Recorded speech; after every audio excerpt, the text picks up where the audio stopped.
வணக்கம். காசாவில் நூற்றுக்கணக்கான உடல்கள் அடங்கிய புதைகுழிகள் வெளியான அறிக்கை தொடர்பாகவே இன்றைய பதிவினூடாக பார்க்க இருக்கிறோம். காசாவில் உள்ள நாசர் மற்றும் அல்சிபா மருத்துவ வசதிகள் அளிக்கப்பட்டமை மற்றும் அங்கு நூற்றுக்கணக்கான உடல்கள் அடங்கிய வெகுஜன புதைகுழிகள் பற்றிய அறிக்கைகளால் தான் திகிலடைந்தேன் என்று ஐக்கிய நாடுகள் மனித உரிமை பேரவையின் தலைவர் வோல்கர் டர்க் கூறியுள்ளார். இது தொடர்பில் ஐக்கிய நாடுகள் மனித உரிமைகள் உயர் ஆணையாளரின் பேச்சாளர் ரவீனா ஷம்தசானி மேலும் தெரிவிக்கையில், இந்த வாரம் கான் யூனிஸில் உள்ள நாசர் மருத்துவமனை இஸ்ரேலிய துருப்புகளால் கைவிடப்பட்டன.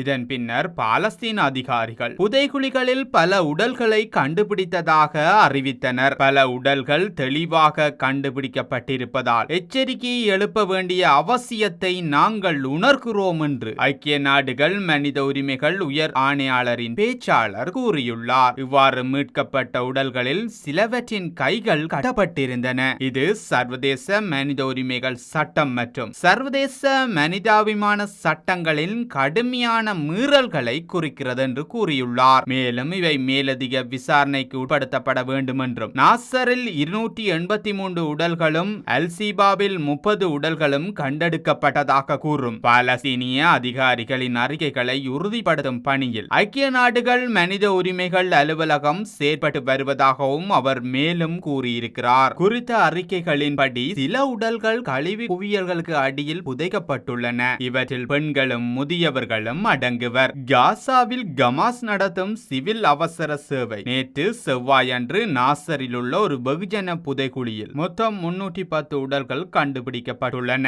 மேலும் 2 புதைகுழிகள் அடையாளம் காணப்பட்டுள்ளன. ஆனால் இன்னும் தோண்டப்படவில்லை என்றும் கூறியுள்ளது. எனினும் ஹமாஸ் போராளிகள் மருத்துவமனைகளை தளமாக பயன்படுத்துகின்றனர் என்றும், அல்சிபாவில் சுமார் 200 போராளிகளை தமது படைகள் கொன்று பொதுமக்களுக்கு தீங்கு விளைவிக்காமல் இருந்ததாக இஸ்ரேல் கூறுகிறது. இதன்படி சுமார் 1.2 மில்லியன் பொதுமக்கள் ஒன்று கூடியுள்ள ராபா மீதான முழு அளவிலான ஊடுருவலுக்கு எதிரான எச்சரிக்கையையும் அவர் மீண்டும் மீண்டும் கூறியுள்ளார். இது மேலும் அட்டூழிய குற்றங்களுக்கு வழிவகுக்கும் என்றும் அவர் எச்சரித்துள்ளார். ஹமாஸ் மீதான இஸ்ரேலின் போர் அக்டோபர் 7 தொடங்கியதிலிருந்து ஆக்கிரமிக்கப்பட்ட மேற்கு கரையிலும் வன்முறைகள் அதிகரித்துள்ளன.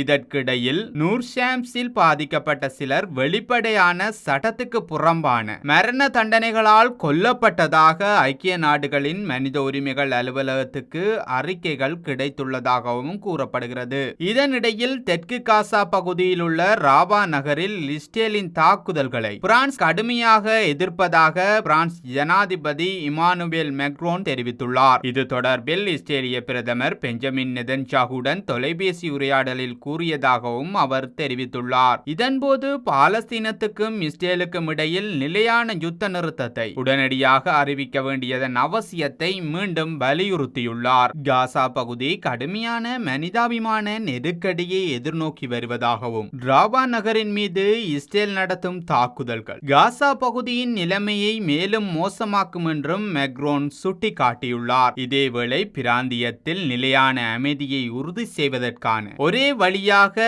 இரு மாநில தீர்வை ஊக்குவிக்க வேண்டியதன் அவசியத்தையும் அவர் குறிப்பிட்டுள்ளார். மேற்கு கரையில் யூத குடியேற்றவாசிகளுக்கு எதிராக அதிகரித்து வரும் வன்முறைகள் மற்றும் தாக்குதல்களை பிரான்ஸ் ஜனாதிபதி கடுமையாக கண்டிப்பதோடு, இஸ்ரேலிய அரசாங்கம் இத்தகைய நடவடிக்கைகளை நிறுத்துமாறு கேட்டுக்கொண்டதாக அவர் தெரிவித்துள்ளார். இதற்கு இஸ்ரேல் என்னதான் செய்ய போகிறது என்பதை பொறுத்திருந்துதான் பார்க்க வேண்டும். நன்றி.